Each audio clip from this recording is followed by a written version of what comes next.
As a bonus this week, listen to this snippet from our conversation with Roger Sutherland of A Healthy Shift. Roger will be answering the question, what are the biggest issues facing the fire service? So, starting the microphone up again here for a quick conversation that we were just having. So, Roger, I'm going to ask you, like I have so many people, what do you think is one of the biggest issues that we face in the fire service now, or in as first Yeah, responders? well, I'm not overly experienced in the fire service myself first because I haven't coached a lot of clients with that, but I'm going to go out on a limb here and say it would be exactly the same in the fire service as it is in all first responders. And that would be the lack of education initially and then consolidation of information about how to go about shift work. I think in what we've done in today's day and age, we're now got to the stage where we need bums on seats. So we're just packing people into a 24/7 environment instead of actually stripping down our 24/7 environments and building them back up as shift working environments. So what I mean by that is, I think what we do is someone calls in with unplanned leave on a next rotation. And what we do is we just grab someone, we just put a text out and we grab someone and we just put them in there. We're not doing our due diligence around what shifts they've just done, what they might be dealing with, how they might be going about it. And I do actually think that causes problems in itself. And I think what we need to do is we need to strip these environments down and rebuild them as a shift working environment. We need to plan in naps. We need to make sure that people are doing forward rotations into days off instead of backward rotations. What I mean by that is that you do your day shifts and then your night shifts and then you have your days off instead of doing like nights, afternoons, day shifts and then having your time off. That is shown to be severely detrimental. I also think that in our health and wellbeing sphere in the services, we really, really need to be having workshops to support shift workers, to help them with strategies as to how to go about functioning properly in shift work. Because I think you probably learnt how to do shift work from your superiors or your colleagues at work. I know I certainly learned how to go about shift work from that, and it may not necessarily, and in fact, as science has shown, that's not the right way to go about it. So I'm here to help people now to bring awareness in education, and I run health and wellbeing workshops in shift working environments to, if the health and wellbeing departments are aware and they're going to pay for them, I will come in and run information sessions. And I think this is something that needs to be done in all services over and over and over again until it becomes practice. Because what this actually does, Travis, is it reduces unplanned leave in the workplace. It also boosts morale because people are all feeling so much better about what they're actually doing. And it increases productivity as well because people are feeling so much better. So they're working so much better as well.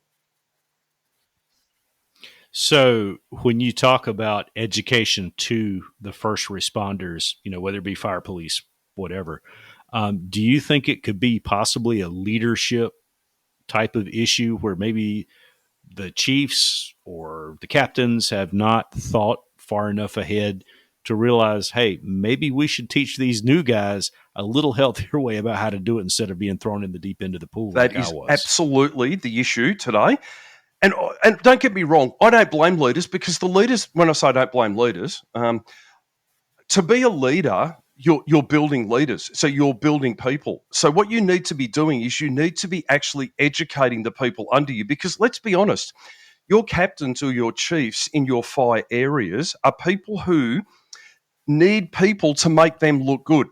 They need you there. They need you turning out to fires. They need you literally there that makes you look good. Because if you've got a truck full of people that puts a fire out, that makes you look good. But if your truck can't turn out because there's insufficient staff, that makes you look really bad. So I honestly believe that Mm-hmm. these departments, all fire, police, paramedics, whatever, what we need to be doing is investing that money. I can tell you the money is in the health and wellbeing departments because they're all allocating funds to it. And you can't expect lieutenants or fire chiefs or captains to have the knowledge as to how to educate people, because they'll give the wrong knowledge. But there are people out there that are literally making it their specialty to put strategies in place. And you will have heard me talking in my last podcast with you, as well as now. I have the knowledge to help people with simple, free strategies that they're not aware of. And that comes at a very small cost to a captain in his fire department to have someone like me come in, run a seminar, and help all the people in it. Now, obviously, you can't make everyone come, but you can make an impact and make a difference to a lot of people about how you're going about doing it. And I stay on top of the research, because the exciting thing about the research in shift work at the moment is it's very new. It's very, very new. Understanding circadian rhythms and understanding chrononutrition, chronobiology is a very, very new and emerging area. I stay on top of that. So departments can actually use someone like me or researchers to come in and run these seminars, take all the pressure off them, and they can tick the box. But the benefit is it makes them look good.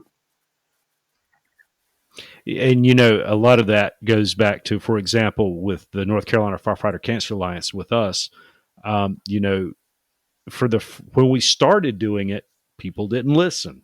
The chiefs, I ain't got time for that. I'm going to bed, but now, 7, 8, 10 years later, guess what? People are listening because the information is getting out there. And I know with us, we teach our rookie schools, our incoming guys, they sit through health and safety. They sit through, cancer exposure reduction. They sit through a mental health and wellness section. Of course, there's more to be learned. You can't teach everybody in, an hour. But the point is, once you put it out in front of them, they can start to learn. And I can definitely see this chronobiology and the eating and things like that. That is going to be something that will become a bigger and bigger issue as we get further down the road, so to speak, with health and wellness for firefighters. Right now here in the U.S., cancer was cool, so to speak, because that's what everybody was worried about.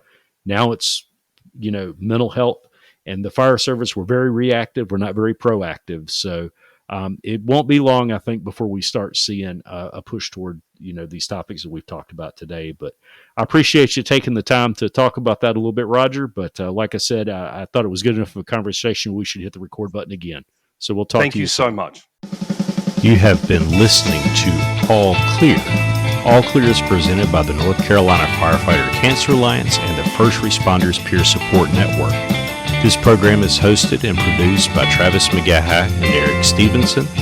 Visit our website, allclearpodcast.com, where you can contact us and leave feedback. If you like what you hear, please share this podcast with someone. The opinions of guests do not necessarily represent the views of the podcast. This podcast is recorded with Descript and with technology that is provided by Cortec Computers. We'll see you soon, and as always, light your fire within.